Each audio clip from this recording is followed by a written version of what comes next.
शिशु स्वास्थ्य एवं पुष्टि साधन आम आज पढ़ा यूनिट 19 आ 20 अच्छी माँ एवं शिशु प्रमुख स्वास्थ्य कार्यक्रम एवं पिलामानकर पुष्टिकर स्थिति केमती रहिबा दरकार।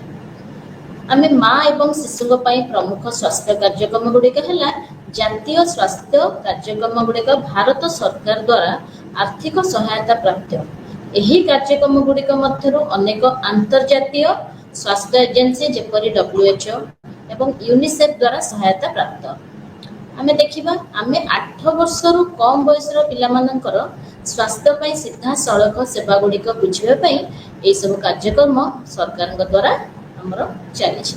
एही सेवा गुड़िक प्रजनन, मातृत्व, नवजात शिशु एवं किशोर स्वास्थ्य संक्रामक एवं अणसंक्रामक रोग नियंत्रण भली NHM बा नेशनल हेल्थ मिशन उपादान गुड़िक अधीन रे आसी। तो NHM अधीन रे जो सब हमर प्रोग्राम बा कार्यक्रम गुड़िक चली सेटा है मातृत्व, नूतन जन्म शिशु एवं वयस्क स्वास्थ्य ताको कहते RMNCHA सेवा। RMNCH रो मुख्य उद्देश्य होछि महिला एवं शिशुंग मध्यरे मृत्युहार ह्रास करिबा। एहा अधीन रे सेवा मध्यरे मातृ स्वास्थ्य, शिशु स्वास्थ्य, टीकाकरण बा इम्युनाइजेशन आमे जो कहूछु एवं परिवार योजना को प्रोत्साहित करिबा एहार मूल लक्ष्य। मातृ स्वास्थ्य सेवा कौन आमे प्रथमे पढ़िबा। मातृ मृत्युहार बा ताकू कहा जाए MMR एवं शिशु मृत्युहार को कहा जाए IMR ह्रास करिबा हेउची NHM रो दुईटी मुख्य लक्ष्य। तार होची मैटरनल मोर्टालिटी रेट बा मातृ मृत्युहार आ गोटे हला इन्फेंट मोर्टालिटी रेट बा शिशु मृत्युहार को कमेबा बा ह्रास करिबा होची NHM रो मुख्य लक्ष्य। अत्यावश्यक प्रस्तुति जत्न सेवा एथिरे प्रसव युक्त प्रसव पूर्व जोटा जत्न नबा कथा प्रेगनेंसी समय रे बा गर्भधारण समय रे निरापद प्रसव सेवा गुड़िक एवं प्रसव परवर्ती जोटा जत्न अंतर्भुक्त जेतेबेले से स्तन्यपान कराइबा समय रे जो जत्न आउ जेतेबेले गर्भधारण करिबारे जो जत्न ताकू मातृ स्वास्थ्य को प्रोत्साहन देबा उद्देश्य रे जन्म समय रे कुशली उपस्थिति बा कुशली माने एक्सपर्ट मानकर जो माने से सब सेवा गुड़िक जोगे देखांती से माने हला स्टाफ नर्स LHV जो माने घरे घरे जाई कि बुझंती ANM दीदी मानकु तालीम दिया जाय थाए। तो समस्ते हमरो एक्सपर्ट माने ही ए सब जेमती प्रेगनेंसी समय रे बा हमरो जेतबेले आमे गर्भधारण करू जेतबेले आमे गर्भधारण पर समय जेमती कि माने स्तन्यपान समय रे से समय रे कुशली बा एक्सपर्ट माने ही से मानकु देखा रेखा करती। से मानकु NHM से मानकु तालीम देई थाए। जने गर्भवती महिला को गर्भावस्था समय रे अतिक्रम रे 4 थर प्रसव पूर्व जत्न सेवा ANC एंटीनेंटल केयर जोटा प्रदान करा जाय थाए। जेउ थरे प्रथम ANC बा गर्भावस्थार प्रथम 3 मास ताको हमें फर्स्ट ट्राइमेस्टर कहू मध्यरे होई थाए। उत्तम मानर ANC सुनिश्चित करिबा पई शीघ्र पंजीकरण बा रजिस्ट्रेशन करा जाय थाए एवं शारीरिक परीक्षा रे मूत्र परीक्षा हेई थाए, यूरिन टेस्ट हेई थाए, हमर ब्लड टेस्ट रे हेमोग्लोबिन हेई थाए कारण सेटा बहुत जरूरी। परिस्रा जांच मध करा जाय थाए। आयरन फॉलिक एसिड भी आयरन मन जेमती हमें हेमोग्लोबिन टेस्ट कला परे आयरन फॉलिक एसिड मध्य टैबलेट देबा सहित टिटानस टॉक्साइड विरुद्ध रे टीकाकरण करा जाय। NHM रो कार्य हला ए सब सुविधा हमको जेमती कि मातृ मृत्युहार कमेबा पई से ए सब सुविधा प्रेगनेंसी समय रे बा प्रेगनेंसी परे देथाय। स्वास्थ्य प्रतिष्ठान रे हेउ किंबा गोष्ठी स्तर रे हेउ जन्म समय रे कुशली उपस्थित निमंते स्टाफ नर्स LHB जो माने रहथांदी एंड ANM मानकु बहुत भलरे तालीम दिया जाय थाए। जन्मर प्रथम 20 घंटा मध्यरे एवं परे जन्मर तृतीय दिन, सप्तम दिन एवं 42तम दिन रे घर को जाई माँ एवं नवजात शिशुर प्रसव परिवर्ती जत्न निया जाए। ANM ALHV एवं ANM जो माने रही थांदी बा स्टाफ नर्स मानकू एही समय रे जे कोनोसी जरूरीकालीन परिस्थिति को चिन्हट करिबा एवं परिचालना करिया पे तालीम दिया जाय थाए। गर्भावस्था एवं शिशु जन्म समय रे गुरुतर रक्तहीनता उपरे नजर रखिबा मध्य उचित। उभय संस्थागत एवं गोष्ठी स्तर रे रेफरल सेवा जेउथिरे एक एम्बुलेंस सेवा व्यवस्था निरापद गर्भपात सेवा एवं ग्राम्य स्वास्थ्य एवं पुष्टि साधन दिवस पालन करने अंतर्भुक्त थाए। ANHM अधीन रे एम्बुलेंस सेवा व्यवस्था स्थापन मध्य करा जायछि, जहा द्वारा एहा टेलीफोन जो टेलीफ्री नंबर जोटा हमर रही थाए 102 को कॉल करिवार 30 मिनिट मध्यरे माने हिताधिकारी निकट में पहुंची पारिबो एम्बुलेंस। निरापद गर्भपात सेवा मध्य जोगाई दिया जाय। महिला मानक पई एंटीनेंटल एवं प्रसव परिवर्ती जत्न को प्रोत्साहित करिबा परिवार योजना तथा उपयुक्त पुष्टिकर खाद्य पई मासिक भित्तिरे ग्राम स्वास्थ्य एवं पुष्टि साधन दिवस जोटा कि अंगनवाड़ी केन्द्र में आयोजित होता है। तो माने सब सुविधा गुड़ा से पाई थांती जेमती कि प्रसव परवर्ती जो स्तन्यपान कराउतबे से टाइम रे हमर आयरन रो कैल्शियम रो बहुत अभाव हो जाए से प्रसव परवर्ती जत्न बहुत दरकार थाए। तो तांको प्रोत्साहित करबा पई पुणी तापर जदी एक रु अधिक तांकर जदी छुआ थांती बा शिशु थांती ते परिवार योजना ए सबुर तांको जोगे देबा कथा तथ्य सबु तथा उपयुक्त पुष्टिकर खाद्य खाइबा दरकार जेमती माँ और शिशु पई दरकार हुए स्तन्यपान समय जो दरकार हुए आ मासिक भित्तिरे ग्राम स्वास्थ्य पुष्टि साधन दिवस अंगनवाड़ी केन्द्र रे तांको दिया जाय थाए। जेमती अंडा छतुआ लडू ए सब जिनस जेमती कि तांको हिसाब रे जो कैलोरी रो जो प्रोटीन रो बा पुष्टिसार रो दरकार होई थाए तो से हिसाब रे अंगनवाड़ी केन्द्र रे आयोजित होई सेमानकु बंटन करा जाय थाए। मातृ स्वास्थ्य को प्रोत्साहित करबा पई अन्यान्य RMNSG+A पदक्षेप गुड़िक मध्य निम्नलिखित अंतर्भुक्त कौन कौन सब अच्छी देखा तो सेटा है 2005 मसीह जातीय ग्रामीण स्वास्थ्य मिशन NHM जोटा NRHM जोटा ग्रामीण रे जो स्वास्थ्य मिशन को आम कहू NRHM national rural health mission अधीन रे जननी सुरक्षा योजना JSY आरंभ करा जायतला। प्रथम NRHM बा ग्रामीण स्वास्थ्य मिशन द्वारा जननी सुरक्षा योजना आरंभ करा जायतला, जार उद्देश्य थिला गरीब गर्भवती महिला मानकु स्वास्थ्य प्रतिष्ठान रे प्रसव करिवा पई प्रोत्साहित करी मातृ एवं नवजात मृत्युहार को ह्रास करिबा। कारण जिते घरे सब छोट माने शिशु माने नवजात माने बेसी मृत्युहार बढ़ुला कारण से माने जानि पारु नथिले केमती से माने हाइजीन मेंटेन करिवे केमिति माने सुखद प्रसव जंती माने बहुत भलरे करबा समान को जाना न थाए कारण तांकर शिक्षागत जेमती ग्रामीण जगह रे शिक्षागत कि तांकर अज्ञाता हिसाब रे समान ते जानि न थंती सेति पई कि मातृ मृत्युहार बढ़ी थाए एवं शिशु मृत्युहार मध्ये बढ़ी थाए। सेति पई कि से गोटे माने गोटे योजना कले जहाँ को जननी सुरक्षा योजना करा हेतला सेतिरे गरीब आउ जो माने कि बहुत माने जेंती बैकवर्ड स्टेज रे जो माने रहितन इकोनॉमिकली बा बहुत कम ये रे थांती सेमानक पाई स्वास्थ्य प्रतिष्ठान रे माने प्रसव करिया पे माने प्रोत्साहित ताकू करा गेला। सेतु कोन हैला नवजात मृत्युहार शिशु मानकर मृत्युहार कमिला एवं मातृर मृत्युहार मध्ये कमिला।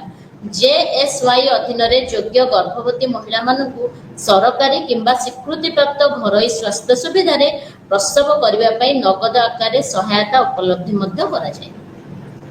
माने जदि समाने स्वास्थ्य केन्द्र रे तांकर जदि प्रसव करूथिले माने जोटा कि मृत्युहार सब कमिला सेमानकु नगद आकार रे किछि राशि आकार रे मध्ये सहायता उपलब्ध करा जाय। जननी शिशु सुरक्षा कार्यक्रम 2000 शिशु सुरक्षा कार्यक्रम आरंभ होला 2011 मसीह आरंभ होइतिला। गर्भवती महिला नूतन माँ मानकु एवं 1 वर्ष बयस पर्यंत असुस्थ शिशु मानकु सार्वजनिक स्वास्थ्य प्रतिष्ठान रे अनेक मागणा अधिकार प्रदान करिछि। माने ए जो हमर NHM बा NRHM ताकू ए सब जिंस प्रदान करिथिला। ଅଧିକାର ମଧ୍ୟରେ ରହିଛି ଜନସ୍ୱାସ୍ଥ୍ୟ ପ୍ରତିଷ୍ଠାନରେ ମାଗଣା ପ୍ରସବ, ମାଗଣା ଔଷଧ ପାଇବେ ଏବଂ ଉପଭୋକ୍ତା ସାମଗ୍ରୀ ଯେମିତିକି ଆମର ଖାଦ୍ୟ ରହିଲା, ଉପଭୋକ୍ତାଙ୍କ ସାମଗ୍ରୀ ଯେମିତି ଖାଦ୍ୟ ରହିଲା କି ଆମର କିଛି ନିଦାନ, ରହିବା ସମୟରେ ଯେଉଁ ଖାଦ୍ୟ, ରକ୍ତର ବ୍ୟବସ୍ଥା, କୌଣସି ବ୍ୟବହାରକାରୀ ଦେୟ ଯୋଉଟା, ଘରୁ ସ୍ୱାସ୍ଥ୍ୟ ପ୍ରତିଷ୍ଠାନକୁ ବିନା ମୂଲ୍ୟରେ ପରିବହନ ବା ଯିବା ଆସିବା ଯେଉଁ ମୂଲ୍ୟଟା ଥାଏ, ରେଫରାଲ କ୍ଷେତ୍ରରେ ସୁବିଧା ମଧ୍ୟରେ ମାଗଣା ପରିବହନ ଏବଂ 48 ଘଣ୍ଟା ରହିବା ପରେ ଅନୁଷ୍ଠାନରୁ ଘରକୁ ମାଗଣାରେ ଡ୍ରପ୍ ବ୍ୟାକ୍ ବା ଫେରିବାର ମଧ୍ୟ ସୁବିଧା କରାଯାଇଛି। ତ 1 ବର୍ଷ ବୟସ ପର୍ଯ୍ୟନ୍ତ ଅସୁସ୍ଥ ଶିଶୁଙ୍କ ଅଧିକାର ହେଉଛି ବିନା ମୂଲ୍ୟରେ ଚିକିତ୍ସା, ମାଗଣା ଔଷଧ ଏବଂ ଉପଭୋକ୍ତା ସାମଗ୍ରୀ, ରକ୍ତର ବ୍ୟବସ୍ଥା, ନିଦାନ ବ୍ୟବହାରକାରୀ ଦେୟରୁ ରିହାତି, ଘରୁ ସ୍ୱାସ୍ଥ୍ୟ ପ୍ରତିଷ୍ଠାନରୁ ପରିବହନ ବିନା ମୂଲ୍ୟରେ, ରେଫରାଲ କ୍ଷେତ୍ରରେ ସୁବିଧା ମଧ୍ୟ ପରିବହନ ଏବଂ ଅନୁଷ୍ଠାନରୁ ଘରକୁ ମାଗଣାରେ ଫେରିବା ବା ଡ୍ରପ୍ ବ୍ୟାକ୍ କରିବାର ମଧ୍ୟ ସୁବିଧା ଅଛି। ୱେବ୍ ସକ୍ଷମ ବା ମା ଏବଂ ଶିଶୁ ଟ୍ରାକିଂ ସିଷ୍ଟମ, ଆମେ ୱେବ୍ ମାଧ୍ୟମରେ ବା ଅନଲାଇନ୍ ମାଧ୍ୟମରେ କେମିତି ମା ଆଉ ଶିଶୁର ଟ୍ରାକିଂ କେମିତି କରାଯିବ, ମାନେ ସେଇଥିରେ ଆମେ ତାଙ୍କର ଓଜନ, ତାଙ୍କର ଉଚ୍ଚତା, ତାଙ୍କର ଯଦି ରକ୍ତହୀନତା ଅଛି, ତାଙ୍କର ସବୁ ଜିନିଷ ସେଇଥିରେ ଆମେ ପକେଇକି ତାକୁ ଟ୍ରାକିଂ କରୁ ମା ଆଉ ଶିଶୁଙ୍କର। ଏକ ଯୁଗ୍ମ ମାତୃ ଶିଶୁ ସୁରକ୍ଷା MCP ଗୋଟେ କାର୍ଡ ଥାଏ, ସେ କାର୍ଡଟା ମିଳେ ଅଙ୍ଗନବାଡି କେନ୍ଦ୍ରରେ, ତାକୁ କହନ୍ତି ମାତୃ ଶିଶୁ ସୁରକ୍ଷା କାର୍ଡ MCP କାର୍ଡ ବିକଶିତ କରାଯାଇଛି, ଯାହା ପ୍ରସବ ପୂର୍ବ ଯେମିତି ପ୍ରେଗନେନ୍ସି ସମୟରେ ବା ଆମର ଯେତେବେଳେ ଗର୍ଭଧାରଣ ସମୟରେ ପ୍ରସବ ପୂର୍ବ ବ୍ୟବହାରକୁ ରେକର୍ଡ କରିବା ଏବଂ ନିରୀକ୍ଷଣ କରିବା ପାଇଁ ବ୍ୟବହୃତ ହୋଇଥାଏ। ଯେବେ ସେ ପ୍ରଥମେ ଗର୍ଭଧାରଣ କରିବାଠୁ ସେ କାର୍ଡଟାକୁ ବ୍ୟବହାର କରିବ, ତାର ସବୁ ପ୍ରକାର ରେକର୍ଡ ସେଥିରେ ରହିବ, ତାର ଓଜନ କେତେ, ଉଚ୍ଚତା କେତେ, ହିମୋଗ୍ଲୋବିନ୍ କେତେ, ରକ୍ତରେ କ'ଣ ବାହାରିଲା, ତ ସବୁ ପ୍ରକାରର ରେକର୍ଡ ସେଇଥିରେ MCP କାର୍ଡରେ ରହିଥାଏ ଏବଂ ନିରୀକ୍ଷଣ କରିବା ପାଇଁ ବ୍ୟବହୃତ ହୋଇଥାଏ। ଗର୍ଭବତୀ ମହିଳା ଏବଂ ପିଲାମାନଙ୍କ ଦ୍ୱାରା ଟୀକାକରଣ ସେବା ତଥା ଶିଶୁଙ୍କ ଅଭିବୃଦ୍ଧି ତଦାରଖ ପାଇଁ ମଧ୍ୟ ସେ କାର୍ଡଟାକୁ ବ୍ୟବହାର କରାଯାଏ। ଶିଶୁ ସ୍ୱାସ୍ଥ୍ୟ ଏବଂ ଟୀକାକରଣ ସେବା RMCH ରେ ପିଲାମାନଙ୍କୁ ପ୍ରଦାନ କରାଯାଉଥିବା ସେବା ଗୁଡ଼ିକ 4ଟି ଗୁରୁତ୍ୱପୂର୍ଣ୍ଣ କ୍ଷେତ୍ର ରହିଛି। IMR ହ୍ରାସ କରିବା ବା ଶିଶୁ ମୃତ୍ୟୁହାର ହ୍ରାସ କରିବା NHM ର ଏକ ପ୍ରମୁଖ ଲକ୍ଷ୍ୟ ହୋଇଥିବାରୁ ନବଜାତକ ସ୍ୱାସ୍ଥ୍ୟ ପ୍ରୋତ୍ସାହନ ଉପରେ ବିଶେଷ ଧ୍ୟାନ ଦିଆଯାଉଛି। ଶିଶୁ ମୃତ୍ୟୁହାର ବା ଇନଫାଣ୍ଟ ମୋର୍ଟାଲିଟି ରେଟ୍କୁ କମାଇବା ପାଇଁ NHM ର ମୂଳ ଲକ୍ଷ୍ୟ। ସେଥିପାଇଁ ସେ କ'ଣ କଲା ନା ପ୍ରତ୍ୟେକ ଜିଲ୍ଲାରେ ଗୋଟିଏ ଲେଖାଏଁ ସ୍ୱତନ୍ତ୍ର ନବଜାତ ଯତ୍ନ ୟୁନିଟ୍ ହେଲା, ଯେମିତି SNCU ଗୋଟେ କଲା, CSC ଗୁଡ଼ିକରେ ଗୋଟିଏ ଲେଖାଏଁ ନୂତନ ଜନ୍ମ ସ୍ଥିରୀକରଣ ୟୁନିଟ୍ NBSU ଏବଂ ପ୍ରସବ ହେଉଥିବା ପ୍ରତ୍ୟେକ ସ୍ଥାନରେ ନବଜାତ ଶିଶୁ କର୍ଣ୍ଣର ଗୋଟେ ତିଆରି ହେଲା। NBBC ଭଳି ନବଜାତ ଶିଶୁ ଯତ୍ନ ସୁବିଧା ପ୍ରତିଷ୍ଠା କରିବା ସମେତ ଅସୁସ୍ଥ ନବଜାତ ଶିଶୁଙ୍କ ଯତ୍ନ ସମେତ ସୁବିଧା ଭିତ୍ତିକ ନବଜାତ ଯତ୍ନକୁ ଅନେକ ଉପାୟରେ ପ୍ରୋତ୍ସାହିତ କରାଯାଉଛି। ଯେମିତି ଶିଶୁ ମୃତ୍ୟୁହାର କମାଇବା ପାଇଁ ଆମେ ସବୁ ଯେମିତି ପ୍ରତ୍ୟେକ ଜିଲ୍ଲାରେ ଗୋଟେ ଗୋଟେ SNCU ଯୋଉଥିରେ କି ପିଲାର କିଛି ଗୋଟେ ଧର ତାର ରେସ୍ପିରେଟରୀ ଇନଫେକ୍ସନ ବାହାରିଲା, ନିଶ୍ୱାସ ନେବାରେ ଅସୁବିଧା ହେଲା କି ତାକୁ ସିଭିୟର ଇନଫେକ୍ସନ ହେଇଗଲା, ସେଥିପାଇଁ କି ଶିଶୁମାନଙ୍କର ମୃତ୍ୟୁହାର ବଢି ବଢି ଚାଲିଥିଲା। SNCU ଯେତେବେଳେ ରହିଲା ତାଙ୍କୁ ଆଇସୋଲେଟେଡ ରୁମରେ ରଖାଯିବା ପାଇଁ ସବୁ ଗୋଟେ ଗୋଟେ ୟୁନିଟ୍ରେ ପ୍ରତ୍ୟେକ ଜିଲ୍ଲାରେ ସ୍ୱତନ୍ତ୍ର ନବଜାତ ଯତ୍ନ ୟୁନିଟ୍ ଗୋଟେ ଗୋଟେ ଖୋଲିଲା। ଲେଖାଏଁ ନୂତନ ଜନ୍ମ ସ୍ଥିରୀକରଣ ୟୁନିଟ୍ ଏବଂ ପ୍ରସବ ହେଉଥିବା ପ୍ରତ୍ୟେକ ସ୍ଥାନରେ ଯୋଉଠି ଡେଲିଭରି ହଉଛି ତ ସେଇ ପାଖରେ ମଧ୍ୟ ଗୋଟେ ଶିଶୁ କର୍ଣ୍ଣର ଭଳି ନବଜାତ ଶିଶୁ ଯତ୍ନ ସୁବିଧା ପ୍ରତିଷ୍ଠା ବି NBBC ତାକୁ କହନ୍ତି, ସେଇଥିରେ ମଧ୍ୟ ରଖାଯାଇଛି। ନିଓନେଟାଲ ଯୋଉଠି ରୁହନ୍ତି ବା ପୁରା ସଦ୍ୟ ଜନ୍ମଜାତ ଶିଶୁମାନଙ୍କୁ ରଖିବା ପାଇଁ ଯୋଉଠି ଆମର ପ୍ରସ୍ତୁତି ମାନେ କ୍ଷେତ୍ର ଯୋଉଠି ଥିବ ତା ପାଖରେ ଗୋଟେ ଗୋଟେ ଶିଶୁ କର୍ଣ୍ଣର ଭଳିଆ ତିଆରି ହେଇଥାଏ, ଯାହା ଫଳରେ କି ଶିଶୁ ଅସୁସ୍ଥ ହେଲା ମାନେ ଇମିଡିଏଟଲି ଆମେ ତାକୁ ସେଇଠି ନେଇକି ରଖିପାରିବା। ଗୃହ ଆଧାରିତ ନବଜାତ ଶିଶୁର ଯତ୍ନ HBNC ଆଶା କର୍ମୀମାନଙ୍କ ଦ୍ୱାରା ପରିଚାଳିତ ହୋଇଥାଏ। ଯେଉଁମାନେ ଜନ୍ମର 42 ଦିନ ପର୍ଯ୍ୟନ୍ତ ଏକ ନିର୍ଦ୍ଦିଷ୍ଟ ସମୟ ସାରଣୀ ଆଧାରରେ ସମସ୍ତ ନବଜାତ ଶିଶୁଙ୍କ ଘରକୁ ଯିବେ ଏବଂ ଏହି ଗସ୍ତ ସମୟରେ ଆଶା ମାତା ଏବଂ ଶିଶୁର ସୁରକ୍ଷା ସୁନିଶ୍ଚିତ କରିବେ। ଆଶା ମାନେ ଗୃହ ଘର ଘର ଧରି ବୁଲିବେ, ଯୋଉଠିକି ଶିଶୁଟେ ନବଜାତ ଶିଶୁ ଜନ୍ମ ହେଇଥାଏ। ତ ଆଶା ଘରେ ଘରେ ବୁଲିକି ତାଙ୍କର ଦେଖିବେ ଜନ୍ମର 42 ଦିନ ପର୍ଯ୍ୟନ୍ତ ସେ ଗୋଟେ ଯାଇକି ତାଙ୍କର ରେକର୍ଡ ମେଣ୍ଟେନ୍ କରିବେ। ଶିଶୁର ଅବସ୍ଥା କେମିତି ଅଛି, ଶିଶୁ ସ୍ତନ୍ୟପାନ କରିପାରୁଛି କି ନାହିଁ, ମାର ଅବସ୍ଥା କେମିତି ଅଛି। ତ ସେଥିପାଇଁ କି ସେ ଗୃହ ଗୃହ ଘର ଘର ବୁଲିକି ଯାଇକି ତାଙ୍କର ରେକର୍ଡ ମେଣ୍ଟେନ୍ କରିବେ। ଶିଶୁର ବିକାଶ ଉପରେ ନଜର ରଖିବେ, ଶିଶୁର ଜନ୍ମ ପଞ୍ଜୀକୃତ ହୋଇଛି କି ନାହିଁ ଦେଖିବେ, ଅବଶ୍ୟ ଟିକାକରଣ ପାଇଛି ବୋଲି ସୁନିଶ୍ଚିତ କରିବେ। ସେ ଟିକା ନେଇଛି କି ନାହିଁ, ସେ ଟିକାକରଣ ହୋଇଛି କି ନାହିଁ। ତ ସେଇଟା ହେଲା ଆମର NHM ର ମୂଳ ଲକ୍ଷ୍ୟ। ପୋଷଣ ପିଲାମାନଙ୍କ ମଧ୍ୟରେ ଉତ୍ତମ ଖାଦ୍ୟ ଅଭ୍ୟାସକୁ ପ୍ରୋତ୍ସାହିତ କରାଯାଏ, ଯାହା ଦ୍ୱାରା ସେମାନେ କୌଣସି ଅପପୁଷ୍ଟି ଦ୍ୱାରା ପୀଡ଼ିତ ହୁଅନ୍ତି ନାହିଁ। ଆମକୁ ଯେତିକି ମାଇକ୍ରୋନ୍ୟୁଟ୍ରିଏଣ୍ଟସ୍ ମାକ୍ରୋନ୍ୟୁଟ୍ରିଏଣ୍ଟସ୍ ଯାହା ବି ଦରକାର, ସେଇ ସବୁ ଜିନିଷ ଅଭାବ ହେଲେ ଅପପୁଷ୍ଟି ଦ୍ୱାରା ଛୁଆମାନେ ପୀଡ଼ିତ ହୁଅନ୍ତି। ସେଇଟା ଆମର ତାଙ୍କୁ ପ୍ରୋତ୍ସାହିତ କରିବା କି ତମେ ଏଇ ସବୁ ଅଭ୍ୟାସକୁ ରଖ। ଉତ୍ତମ ଖାଦ୍ୟ ଅଭ୍ୟାସ, ଯେମିତିକି ବାହାର ଖାଦ୍ୟ ଛଡ଼ା ଘର ଭିତରେ ଯେମିତି ଆମର ଟ୍ରାଡିସନାଲ ଫୁଡ୍ ରହିଛି, ତ ସେଇ ସବୁ ଖାଦ୍ୟ ଚୁଡ଼ା, ଛତୁଆ, ଶାଗୁ, ଏଇ ସବୁ ଜିନିଷ, ଉପମା ହଉ କି ଆମ ଘରରେ ଖିଚିଡ଼ି ବନେଇବା ହଉ, ତ ଏଇ ସବୁ ଜିନିଷକୁ ଅଭ୍ୟାସକୁ ପ୍ରୋତ୍ସାହିତ କରିବେ, ଯାହାଫଳରେ କି ପୋଷଣ ସେ ପିଲାମାନଙ୍କ ଭିତରେ ଉତ୍ତମ ପୋଷଣ ପିଲାମାନଙ୍କ ଦେହରେ ଆବଜର୍ଭ ହେବା ଦ୍ୱାରା ସେମାନଙ୍କର କୌଣସି ପ୍ରକାର ଅପପୁଷ୍ଟି ଦେଖାଯାଇ ନଥାଏ। ତ ମାଇକ୍ରୋନ୍ୟୁଟ୍ରିଏଣ୍ଟ ସପ୍ଲିମେଣ୍ଟେସନ୍ସ ଯୋଉଟା vitamin A, iron, folic acid, ଏଇଟା ସବୁ ଆମର NHM ରେ ମିଳେ। ତ ଯାହାର ଏସବୁ ଅଭାବ ଥାଏ ଖାଦ୍ୟ ସହିତ ଏସବୁ ସପ୍ଲିମେଣ୍ଟେସନ୍ ମଧ୍ୟ କରାଯାଏ। ସର୍ବୋତ୍ତମ ଶିଶୁ ଏବଂ ଛୋଟ ଶିଶୁ ଖାଦ୍ୟ ଅଭ୍ୟାସର ପ୍ରୋତ୍ସାହନରେ ଏହା ସୁନିଶ୍ଚିତ କରିବା ଅନ୍ତର୍ଭୁକ୍ତ ନବଜାତ ଶିଶୁ ଜନ୍ମର 1 ଘଣ୍ଟା ମଧ୍ୟରେ ତାର ପ୍ରଥମ ସ୍ତନ୍ୟପାନ ବା କୋଲେଷ୍ଟ୍ରମ୍ ଯୋଉଟା କୁହାଯାଏ ସେ ଗ୍ରହଣ କରିବା ଦରକାର ଏବଂ ଶିଶୁକୁ ପ୍ରଥମ 6 ମାସ ପାଇଁ କେବଳ ସ୍ତନ୍ୟପାନରେ ରଖିବା ଉଚିତ। 6 ମାସ ବୟସରେ ଶିଶୁକୁ ସ୍ତନ୍ୟପାନ ସହିତ ପରିପୂରକ ଖାଦ୍ୟ ଦେବା ଆରମ୍ଭ କରିବା ଉଚିତ, ନହେଲେ ସେ କୁପୋଷଣରେ ବା ଅପପୁଷ୍ଟି ଦ୍ୱାରା ପୀଡ଼ିତ ହୋଇଯାଇଥାଏ। ଯଦି 6 ମାସ ବୟସ ପରେ ମଧ୍ୟ କେବଳ ଶିଶୁ ସ୍ତନ୍ୟପାନରେ ରହିଲା, ତେବେ ସେ କୁପୋଷଣରେ ବା ଅପପୁଷ୍ଟି ଦ୍ୱାରା ପୀଡ଼ିତ ହୋଇଥାଏ। ତେଣୁକରି 6 ମାସ ବୟସ ପରେ ଶିଶୁକୁ ସ୍ତନ୍ୟପାନ ସହିତ ପରିପୂରକ ଖାଦ୍ୟ ଦେବା ଆରମ୍ଭ କରିଦେବା ଉଚିତ। ପୁଷ୍ଟିକର ପୁନର୍ବାସ କେନ୍ଦ୍ର, ଯେତେବେଳେ ଶିଶୁଟି ବହୁତ ଯେମିତିକି ଇନଫେକ୍ସନ ହେଇଗଲା କି ଯେମିତି ବହୁତ ରୋଗରେ ପଡ଼ିଲା, ତ ଘରେ ସେଟା ଘରରେ ସମ୍ଭବ ହେଲା ନାହିଁ, ତେବେ ଆମର ପୁଷ୍ଟିକର ପୁନର୍ବାସ କେନ୍ଦ୍ର ବା NRC ମଧ୍ୟ ଅଛି, ଯେଉଁଠାରେ ମା ମାନଙ୍କୁ ଶିଶୁର ଉପଯୁକ୍ତ ଖାଦ୍ୟ ପାଇଁ ପରାମର୍ଶ ଦିଆଯାଏ। ପିଲାଟି ସୁସ୍ଥ ହୋଇ ଘରକୁ ଫେରିବା ପରେ ନିୟମିତ ଯାଞ୍ଚ ମଧ୍ୟ କରାଯାଇଥାଏ NRC ତରଫରୁ। ଦେନ୍ ବାଲ୍ୟାବସ୍ଥାର ସାଧାରଣ ରୋଗର ପରିଚାଳନା। ଛୋଟବେଳରେ ସାଧାରଣ ରୋଗର ପରିଚାଳନା କ'ଣ ନା, ଆମକୁ ବାଲ୍ୟାବସ୍ଥାରେ ଆମକୁ ବାଲ୍ୟାବସ୍ଥାରେ ବା ଛୋଟ ଶିଶୁ ଥିଲାବେଳେ ଆମକୁ ବେଶୀ ହୁଏ ଝାଡ଼ା, ବାନ୍ତି, ଚର୍ମ ରୋଗ, ଏଇସବୁ ଜିନିଷ ଗୁଡ଼ା, ଆଉ ଶ୍ୱାସକ୍ରିୟାରେ ମାନେ ଯେମିତିକି ଆମକୁ ସର୍ଟନେସ୍ ଅଫ୍ ବ୍ରେଥ୍ ଏଇଟା ସବୁ ହେଇଥାଏ। ଶ୍ୱାସକ୍ରିୟାରେ ମଧ୍ୟ ଆମକୁ ଯେମିତି ନିମୋନିଆ ଯାହାକୁ କୁହାଯାଏ, ତ ସେଇଭଳିଆ ଜିନିଷ ମାନେ ଛୋଟ ଶୈଶବ ଅବସ୍ଥାରେ ବେଶୀ ଦେଖାଯାଇଥାଏ ବା ବାଲ୍ୟ ଅବସ୍ଥାରେ ଦେଖାଯାଇଥାଏ।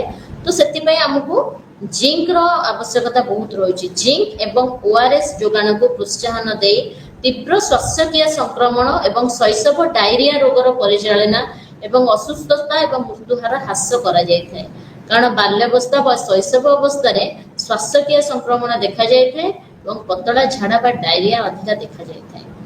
ସେଇଥିପାଇଁ କି ଆମକୁ ଜିଙ୍କ ଓ ORS ର ଯୋଗାଣ ମାନେ ଘରେ ଘରେ ଦବା ଉଚିତ ବା ରଖିବା ମଧ୍ୟ ଉଚିତ, ଯାହା ଫଳରେ କି ଆମେ ମାନେ ଶିଶୁର ଯୋଉ ଅସୁସ୍ଥତା ମୃତ୍ୟୁହାରକୁ ହ୍ରାସ କରିପାରିଥାଉ।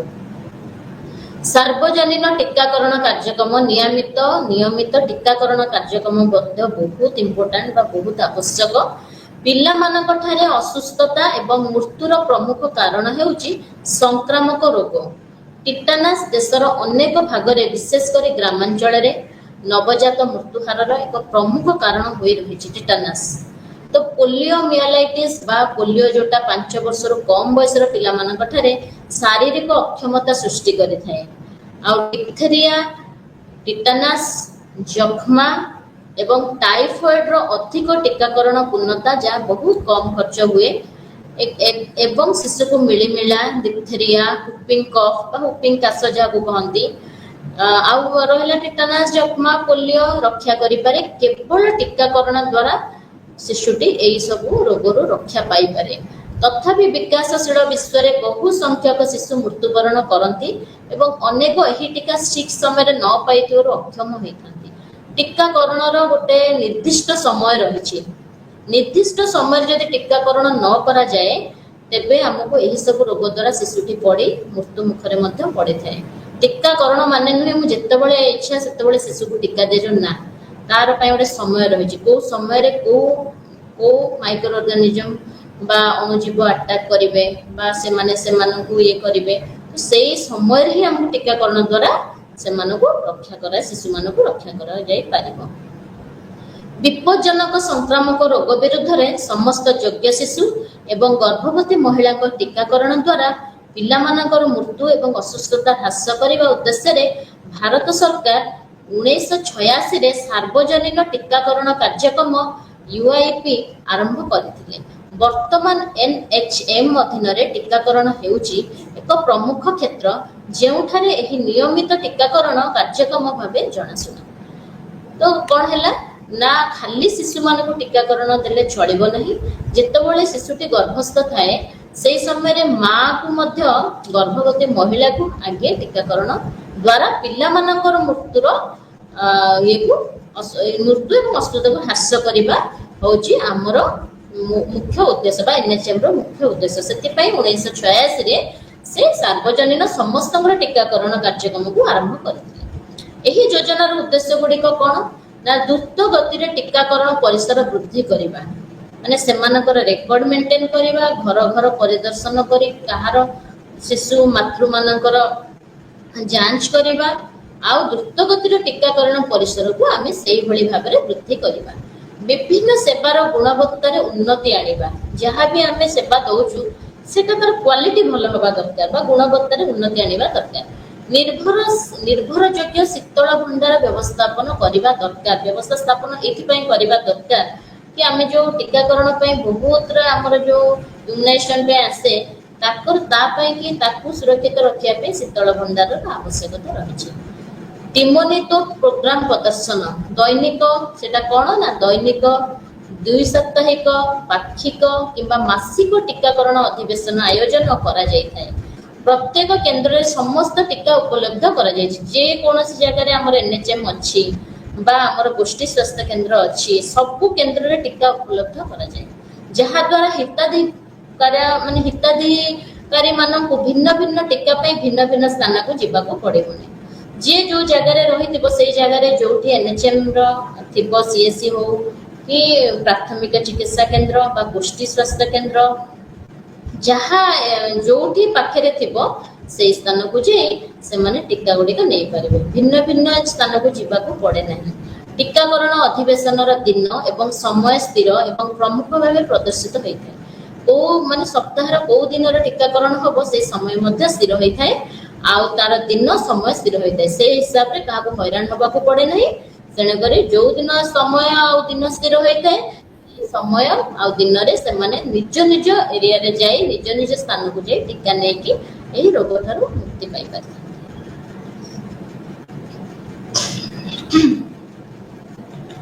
राष्ट्रीय बाल स्वास्थ्य कार्यक्रम आरबीएसके माध्यम 18 वर्ष कम बयसर पिला मानकर स्वास्थ्य परीक्षा करा जाए। 18 वर्ष कम जोटा हमको जोटा हमें कहूँ किशोर बालिका बालक और बालिका मानकर 18 वर्ष कम बयसर पिला मानकर स्वास्थ्य परीक्षा करा जाए, जहाँ द्वारा कौनसी रोग अभाव जन्म समय त्रुटि किंबा विकलांगता समत विकास रे विलंब आदि चिन्हट करा जाए पारिबो। जदि सेमानकर हमें जांच करिबा तेरे प्रायतः हमें देखा पाऊ किशोर बालिका जोटा एडोलेसेंस अवस्था रे बेसी रक्तहीनता होता है, कैल्शियम अभाव होता है, आउ सेमानकर विभिन्न प्रकार विटामिन अभाव होता है, तो ସେଥିପାଇଁ କି जन्म समय त्रुटि किछटा थाए आई भाया आम समेत विकास विलंब आदि चिन्हट कर 18 वर्ष कम पिला जांच करवा आवश्यक करुवा पिला प्रारंभिक हस्तक्षेप सेवा उपलब्ध।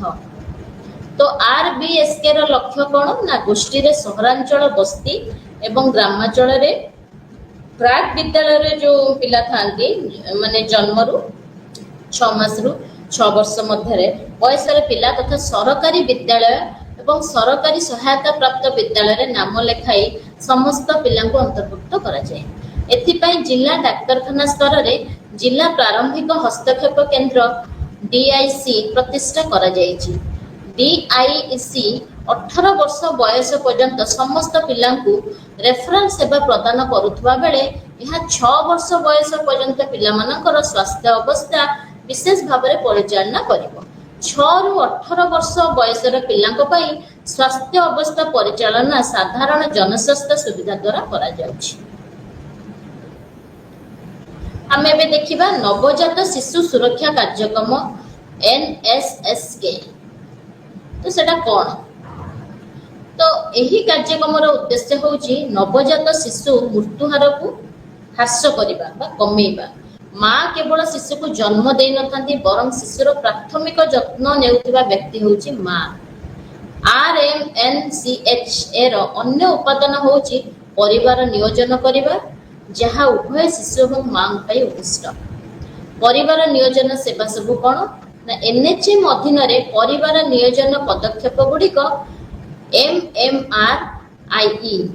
MMRIMR बा MMR हला मेटल माने हमर जोटा मातृ मृत्यु हार माने जोटा आ IMR हला हमर शिशु मृत्यु हार एवं मोट प्रजनन हार जोटा TFR थाए टोटल फर्टिलिटी रेट ता जोटा ह्रास करने कार्य करें। से कौन करे ना NHM अधीन रे परिवार नियोजन पदक्षेप गुड़िक प्रथम आम मातृ मृत्यु हार तापरे शिशु मृत्यु हार एवं मोट प्रजनन हार है जो फर्टिलिटी रेट जोटा टोटल फर्टिलिटी रेट को कमेवा कार्य करें। परिवार कल्याण एवं स्वास्थ्य व्यवस्था द्वारा विभिन्न गर्भ निरोधक पद्धति प्रदान करा जाय थाए। कौन है ना व्यवधान पद्धति अंतः गर्भाशय निरोधक उपकरण मौखिक गर्भ निरोधक बटिका एवं कंडोम जहाँ शिशु जन्म मध्य समय व्यवधान करें एवं यह विपरीतमुखी पद्धति किछिटा आमको पाटिरे खाइबा को पड़े थाए किछिटा आमे व्यवहार करिथाउ किछिटा आमको उपकरण जेमति गर्भ निरोध पई उपकरण आमको दिया जाय थाए। सीमित पद्धति महिला मानक पाई लैप्रोस्कोपिक बंध्याकरण मध्य अछि। पुरुष मानक पाई अण स्कैल्पेल वैस्कोटोमी गोटे अछि। स्कैल्पेल वैस्कोटोमी रे आउ स्त्री महिला मानक पाई लैप्रोस्कोपिक बंध्याकरण सुविधा मध्य अछि। यौन क्रियार 72 घंटा मध्य निया जायथिबा बटिका माध्यम रे जरूरकालीन गर्भ निरोधक पद्धति मध्य आमने से माने एक्सेप्ट करि थांती। NHM अधीन रे जातीय रोग नियंत्रण कार्यक्रम गुड़िक कौन ना जातीय आयोडीन अभाव व्याधि नियंत्रण कार्यक्रम NIDDCP, जातीय भेक्टर जनित रोग नियंत्रण कार्यक्रम NVBDCP, संशोधित जातीय TPC नियंत्रण कार्यक्रम RNTCP।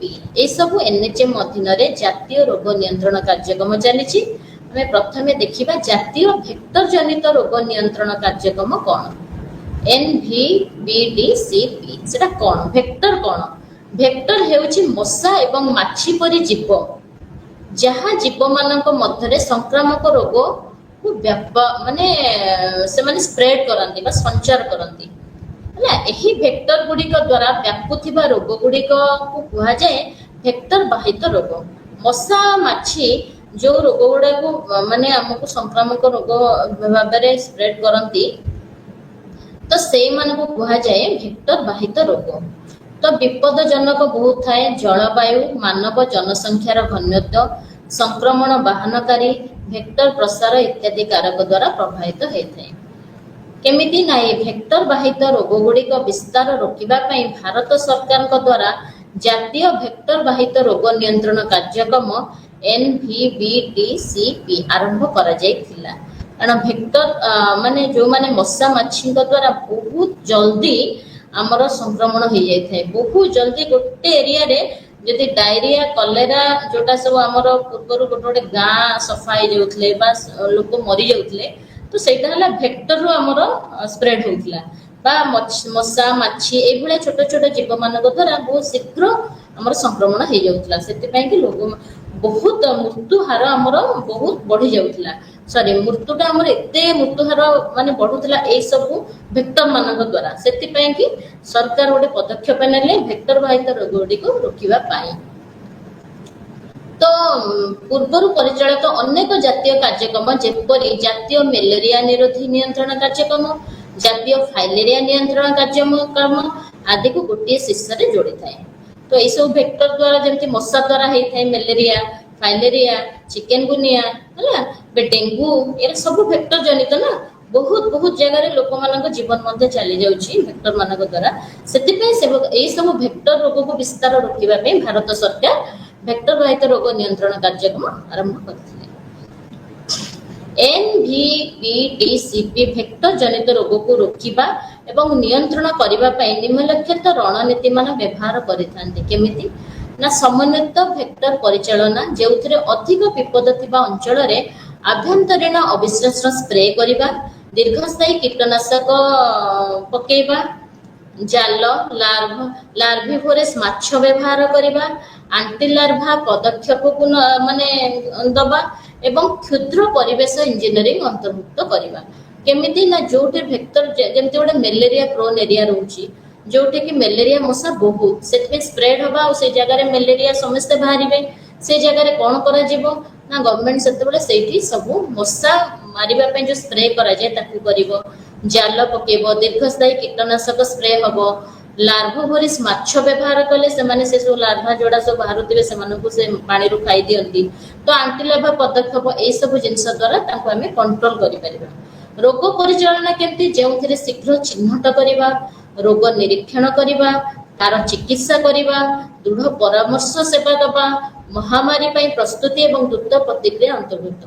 तो आपको कंट्रोल करिबा पई हेले आमे प्रथमे शीघ्र चिन्हट करिबा केमती ना तांकू आमे फिजिकल एग्जामिनेशन द्वारा देखिबा तार कोन कोन लक्षण मान देखा जाउची, लक्षण परे ताकू चिकित्सा स्टार्ट करिबा, निराकरण मध्य कहिबा केमिति आउ कहाकू न हो बोली मशारी टांगी के सोइबा, घर पाखा पाखी सफा करिबा, ए सब हेला हमर प्रिकॉशंस हला दृढ़ परामर्श जोटा हमें दबा। महामारी माने कोन स्टारी आडे स्प्रेड है कि लोक मृत्यु मुहरे पड़ती ताकू कहंती महामारी। महामारी पे हमें प्रस्तुत होबा केमिति हमें ताकू माने रोकिबा। सहायक हस्तक्षेप जोथरे आचरण परिवर्तन, जोगाजोग, अंतक्षेत्रीय समन्वय, मानव संबलर विकास शामिल रही। तो आमे मिसिला परे सब जिनस को आमे धीरे धीरे चिकित्सा प्रिकॉशंस ए सब नेला परे आमे गोटे महामारी को कंट्रोल ले रखि परिबा। बार्षिक मास ड्रग एडमिनिस्ट्रेशन लिम्फेटिक फाइलेरियोसिस विरुद्ध रे आमे किछि हमकु ड्रग नबाकू पड़े थाए मेडिसिन बा औषध नबाकू पड़े थाए।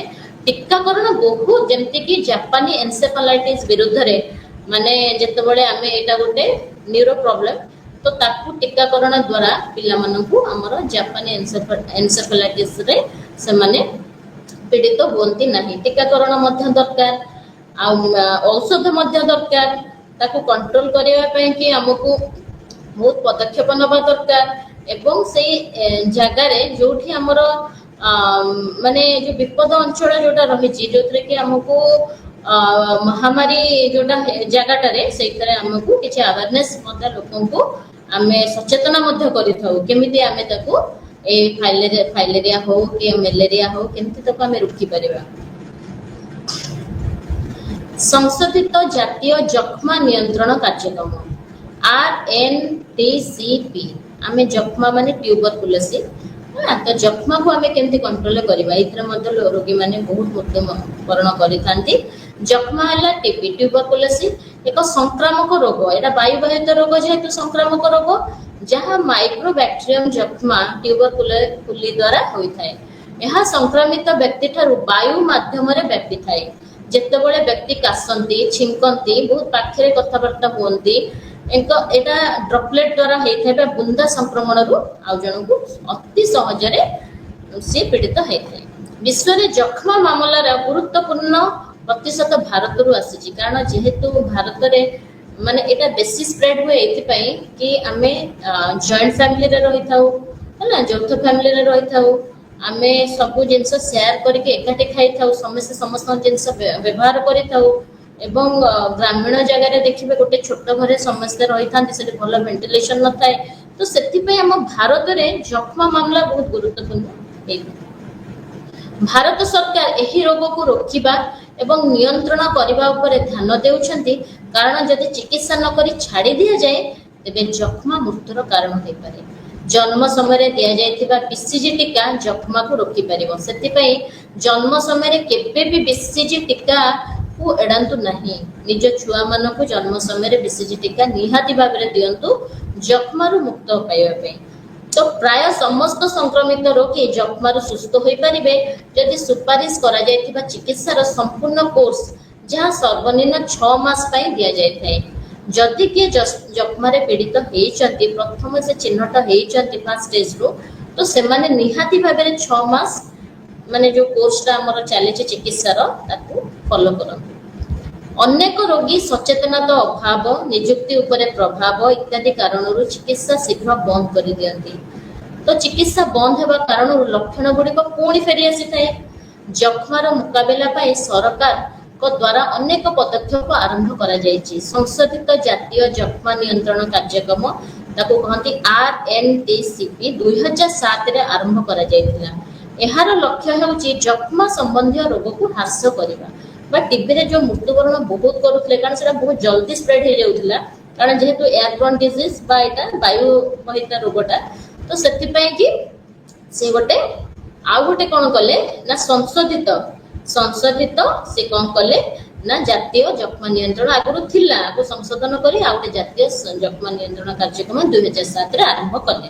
ହେଲା, ଏହାର ମୁଖ୍ୟ ଲକ୍ଷ୍ୟ ହେଉଛି ରୋଗକୁ ରୋକିବା ବା ହ୍ରାସ କରିବା। ମୃତ୍ୟୁ ଏବଂ ଅସୁସ୍ଥତା ଏବଂ ସଂକ୍ରମଣର ବିସ୍ତାରକୁ ବନ୍ଦ କରନ୍ତୁ, ଯାହାଦ୍ୱାରା ଯକ୍ଷ୍ମା ଭାରତରେ ଆଉ ଏକ ସ୍ୱାସ୍ଥ୍ୟ ସମସ୍ୟା ହୋଇ ରହିବ ନାହିଁ। ଯଦି ଆମେ ମେଡିସିନ 6 ମାସ ସହିତ କିଛି ଆଇସୋଲେସନରେ ରହିବା, କିଛି ଦୂରେଇକି ରହିବା, ଯେହେତୁ ଏଟା ବାୟୁବାହିତ ରୋଗ, ତେଣୁକରି ଆମେ ନିଜକୁ ଗୋଟେ ଏକାନ୍ତ ଜାଗାରେ ରଖିବା ଦରକାର କି ଆଇସୋଲେଟେଡ୍ ହେଇ ରହିବା ଦ୍ୱାରା ଏଟା ବେଶୀ ସ୍ପ୍ରେଡ୍ ହୁଏନି।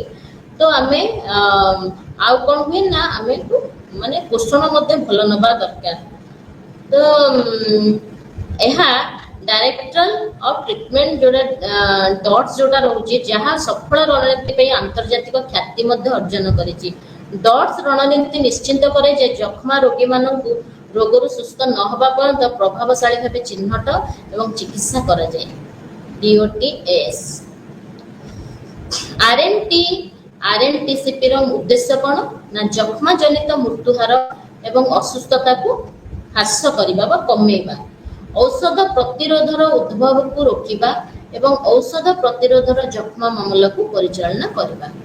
ତ HIV ସଂକ୍ରମିତ ଯକ୍ଷ୍ମା ରୋଗୀଙ୍କ ସ୍ଥିତିରେ ଉନ୍ନତି ଆଣିବା। ଯେଉଁମାନେ HIV ସଂକ୍ରମିତ, ତାଙ୍କୁ ଟିବି ହେଇଛି ବା ଯକ୍ଷ୍ମା ହେଇଛି, ତାଙ୍କ ସ୍ଥିତିରେ କିଛିଟା ଉନ୍ନତି ଆଣିବା।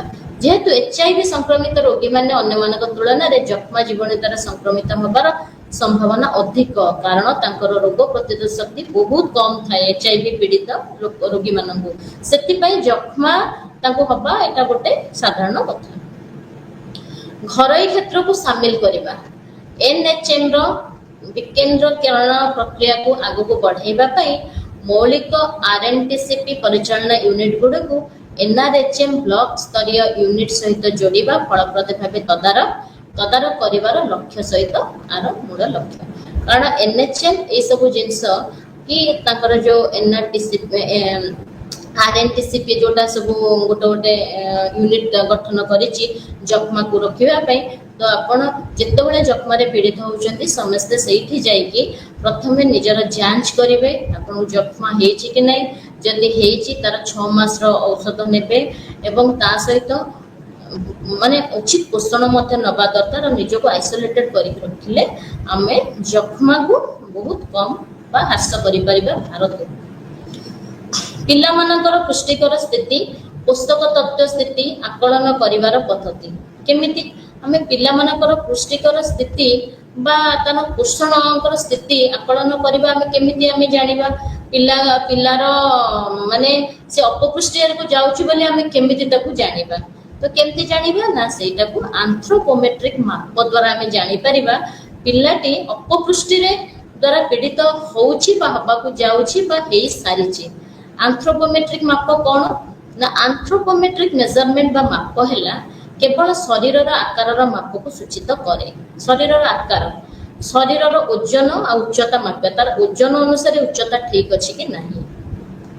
द्वारा वृद्धि को विश्लेषण करबा पई उपयोगी तथ्य मिलि थाए उच्चता एवं ओजन व्यतीत शरीर परधि मापिबा द्वारा शरीर चर्बीर मात्रा दुर्बल शरीर टिश्यूज अर्थात मांसपेशी गुड़िक परिमाण चिन्हट करिबारे सुविधा होता है कारण मांसपेशी जेतबेले हमर ह्रास घटी थाए बा ताकू मसल वेस्टिंग कुआ जाए हाथ गोड़ सरु सरु हो जिबा बा बहुत ओजन बढ़ी जिबा तो एटा हला एंथ्रोपोमेट्रिक मेजरमेंट बा माप एठु हमें जानिबा पिलाटे अपपुष्टि रे पीड़ित होबा को जाउची बा हेई सारिची ओके तो सेति पई कि एहा पीईएम बा प्रोटीन एनर्जी मालन्यूट्रिशन जोटा हमें प्रथमे पढितिले एवं मेदबहुलता चिन्हट करिवार सहायता होई थाए आमे जदि एंथ्रोपोमेट्रिक मेजरमेंट देखिबा खाली हाइट वेट आदरे देखा जायनी आमे ओजन अनुसार उच्चता ठीक अछि कि नहीं हमर मुंडर जोटा हेड सर्कमफरेंस भी देखि परिबा हमर आर्म सर्कमफरेंस माने हमर बाहुरे जोटा मांसटा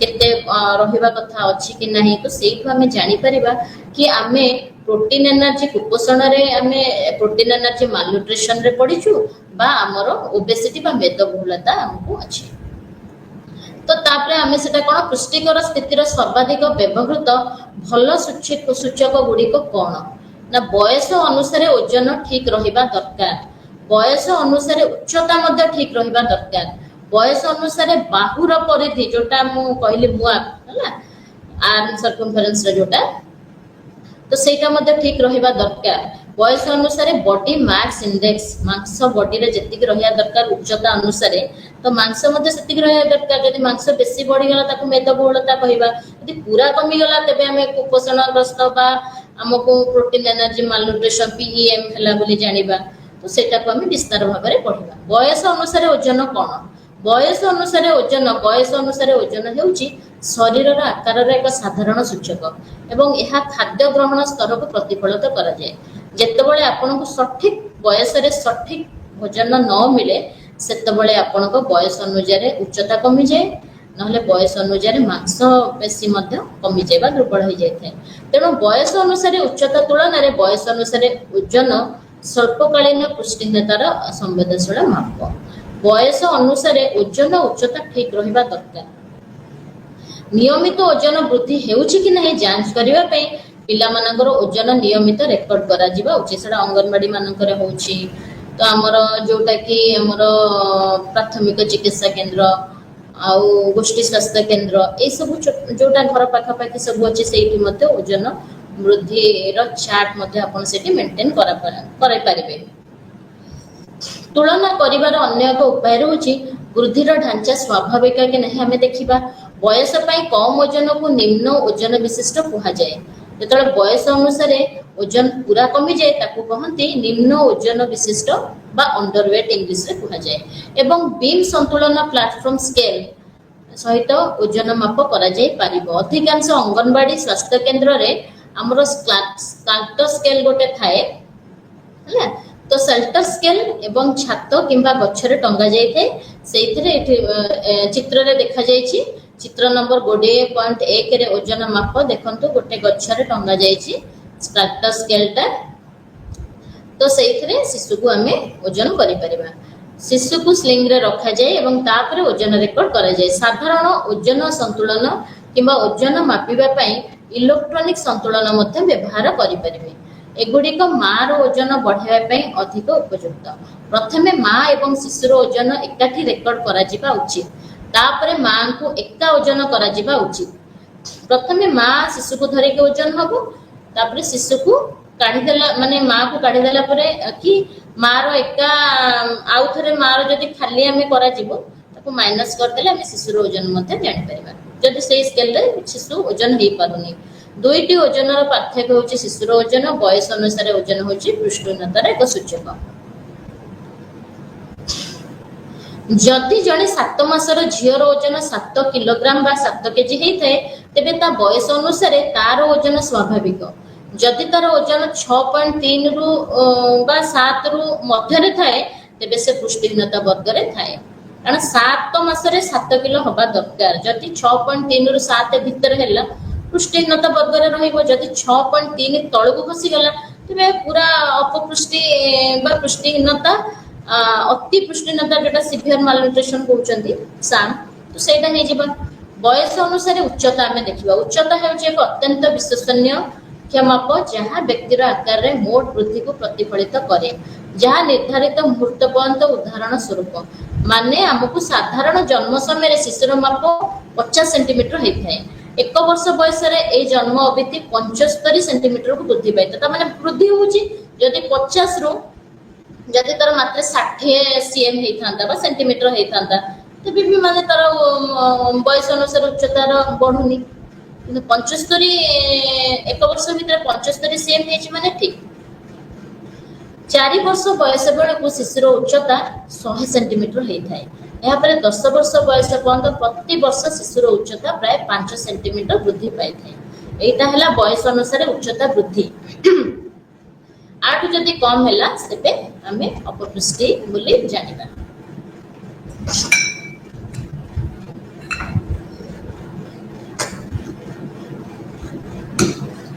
ଉଚ୍ଚତା ରେକର୍ଡ କରିବା। ତେଣୁ ପିଲାଟି ସ୍ୱାଭାବିକ ଭାବରେ ବୃଦ୍ଧି ପାଉଛି କି ନାହିଁ ଏବଂ ସ୍ୱାସ୍ଥ୍ୟ ଭଲ ଅଛି କି ନାହିଁ ତାହା ଜାଣିବାକୁ ଆମକୁ ସାହାଯ୍ୟ କରିବ ଉଚ୍ଚତା ମାପିଲେ। ବୟସ ପାଇଁ ନିମ୍ନ ଉଚ୍ଚତା ହେଉଛି ଷ୍ଟଣ୍ଟିଂ ବା ବୃଦ୍ଧିରୋଧ ଅନେକ ଦିନର ଅପପୁଷ୍ଟିର ସୂଚକ। ଯେତେବେଳେ ପୁଷ୍ଟି ତାକୁ ମିଳେନି, ଅପପୁଷ୍ଟିର ଶିକାର ହୁଏ, ସେତେବେଳେ ବୟସ ତୁଳନାରେ ତା ଉଚ୍ଚତା ଭଲରେ ବଢି ନଥାଏ। ତାକୁ ଆମେ କହନ୍ତି ଷ୍ଟଣ୍ଟିଂ ବା ବାମନ କୁହାଯାଏ ବା ବୃଦ୍ଧିରେ ରୋଧ ହୋଇଯାଇଥାଏ ବା ବୃଦ୍ଧି ମାନେ ବଢି ନଥାନ୍ତି ସେ ପିଲା।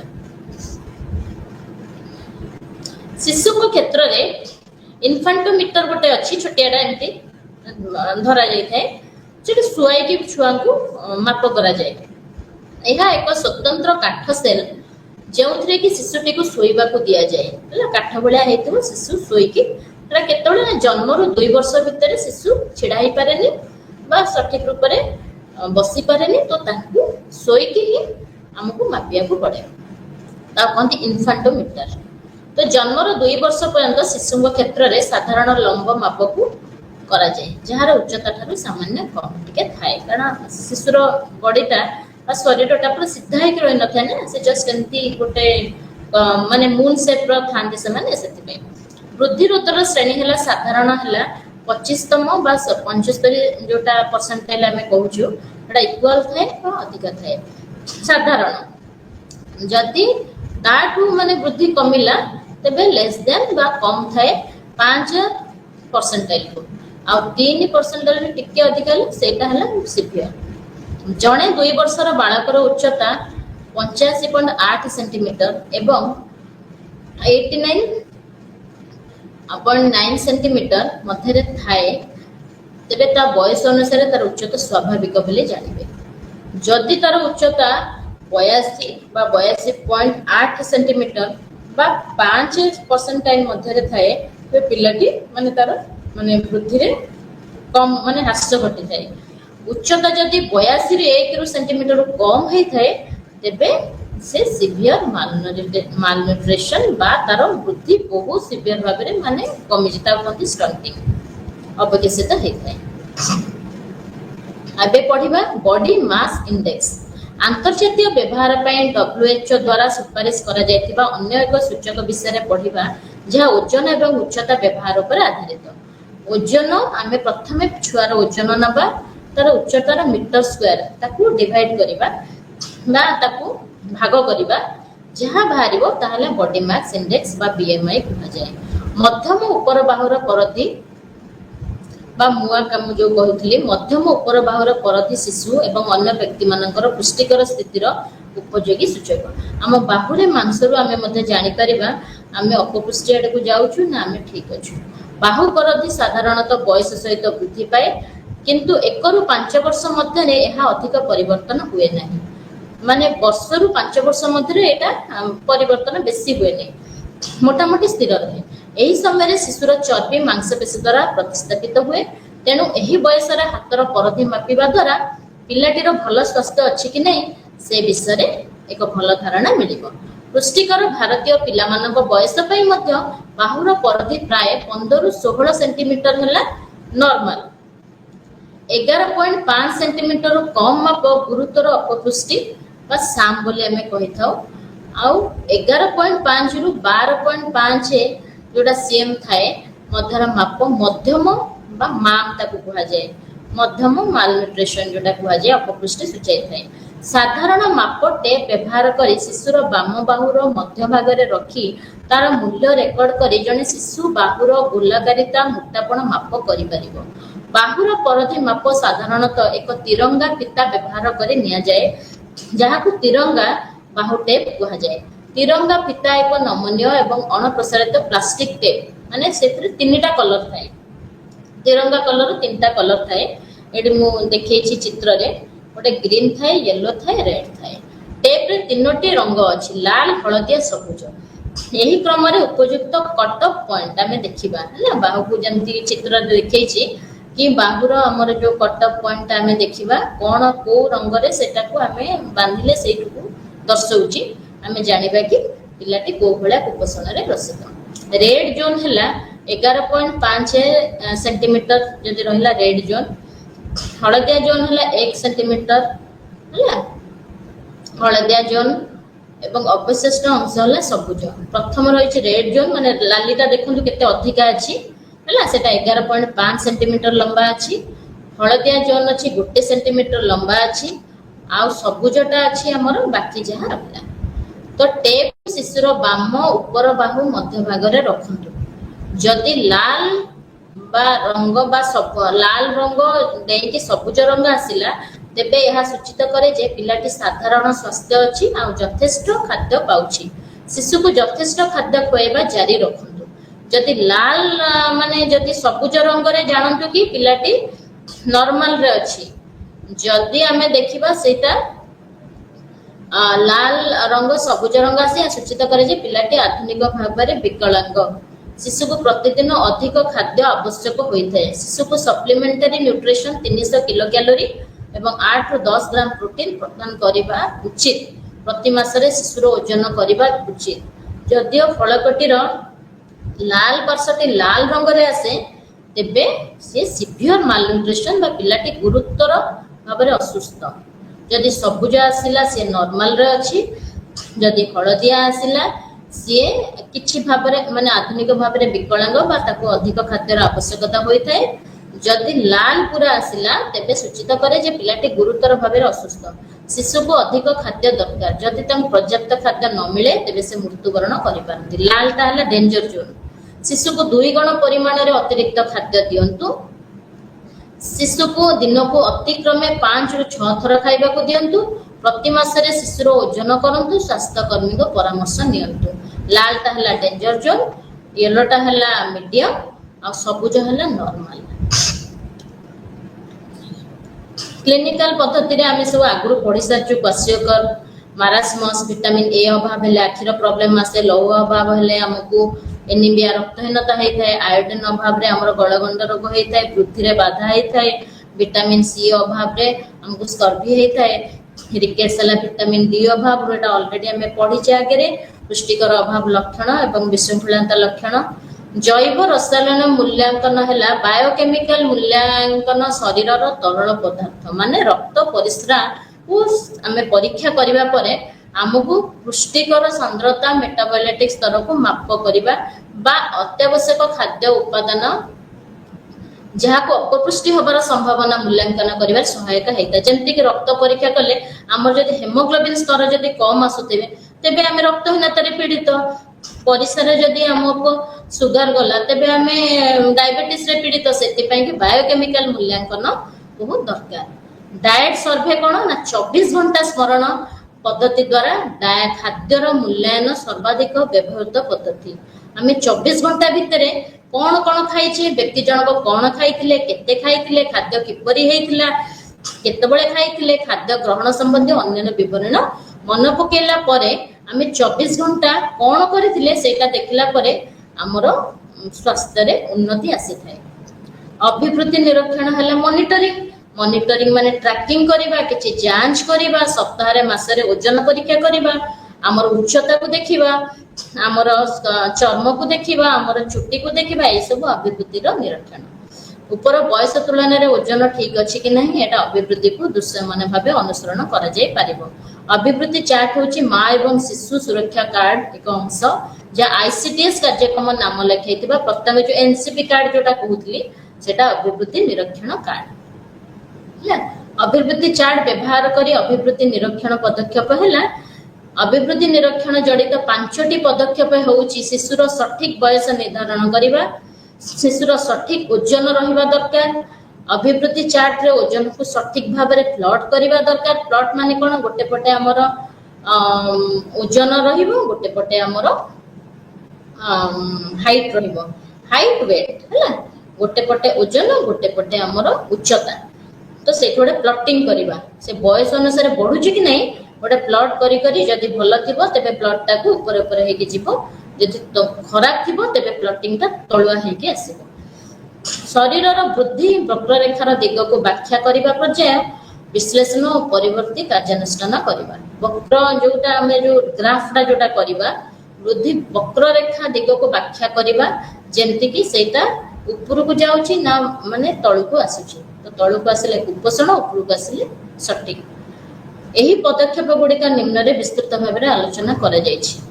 एटा WHO द्वारा अभिवृद्धि मानक आधार रे ओजन प्रति बयस वृद्धि वक्ररेखा को 3टी रंग रे चित्रित करा जायछि गोटे सबुज गोटे हलदिया एवं कमला हला। सबुजटा हला भलो हाइट वेट ठीक हलदिया हला मीडियम कमला हला हमर माने सेटा हला हमर डेंजर जोन। धन्यवाद।